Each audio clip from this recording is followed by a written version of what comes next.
আমরা মুনাফা নির্ণয় করা শিখেছি, মুনাফার হার নির্ণয় করা শিখেছি, আবার মূলধন নির্ণয় করাও শিখেছি। খেয়াল করবে তোমরা এই যে এন, এই টার্মটি সময়, এটির থেকেও কিন্তু প্রশ্ন আসতে পারে।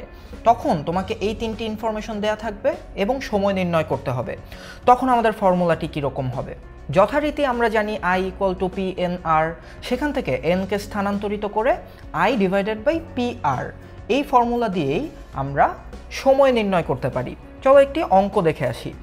বার্ষিক 12% মুনাফায় কত বছরে 10,000 টাকার মুনাফা 4,800 টাকা হবে?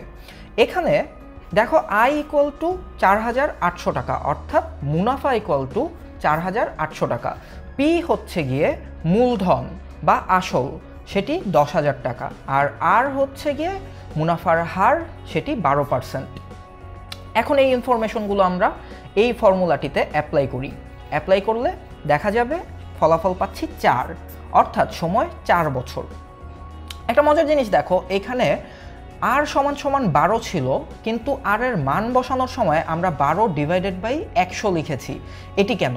এটির কারণ ছিল, আমরা আগেও বলেছি যে শতকরা হিসাবে প্রকাশ করতে হয় সব সময়। মুনাফার হারকে শতকরা হিসাবে প্রকাশ করা হয় দেখে 12কে যখন আমরা এখানে অ্যাপ্লাই করেছি, তখন এই পার্সেন্ট সাইনটিকে সরানোর জন্য আমরা নিচে একটি 100 দ্বারা ভাগ করে দিয়েছি। আবার আরও একটি অঙ্কের দিকে আমরা চলে যাই।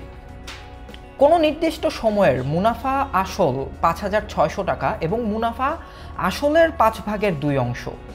তাহলে বার্ষিক মুনাফা যদি 8% হয়, সময় কত হবে? সময় নির্ণয় করতে হবে।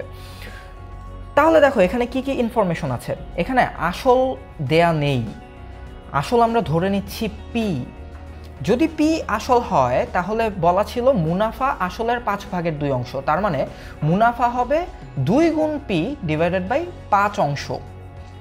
আর মুনাফার হার দেওয়া আছে 8%, 8%কে আমরা 8 ডিভাইডেড বাই 100 লিখতে পারি। এখন সময় equal to N equal to what. এর জন্য আমাদের সেই পুরনো ফর্মুলায় ফিরে যেতে হবে, I equal to P N R. এখান থেকে আমরা মান বসাবো। আই এর মান ছিল 2p/5 equal to P into N into 8/100। এটাকে সমাধান করে আমরা এন সমান সমান 5 বছর পাই, অর্থাৎ সময় 5 বছর। 5 বছরে মুনাফা আসল 5,600 টাকা হয়। এখন তোমাদের জন্য একটা সহজ প্রশ্ন, তোমরা ভিডিওটি পজ করে কমেন্টে উত্তর করবে এবং আমি দেখব তোমাদের উত্তর সঠিক হয় কিনা। সেটি হচ্ছে, সরল মুনাফার সূত্র কোনটি? একটু রিকল করো তোমরা। হ্যাঁ, তোমরা ঠিক ধরতে পেরেছো। আর যারা যারা এই সরল মুনাফা টার্মটি ভুলে গিয়েছিলে, তাদের আরও একবার মনে করিয়ে দেই।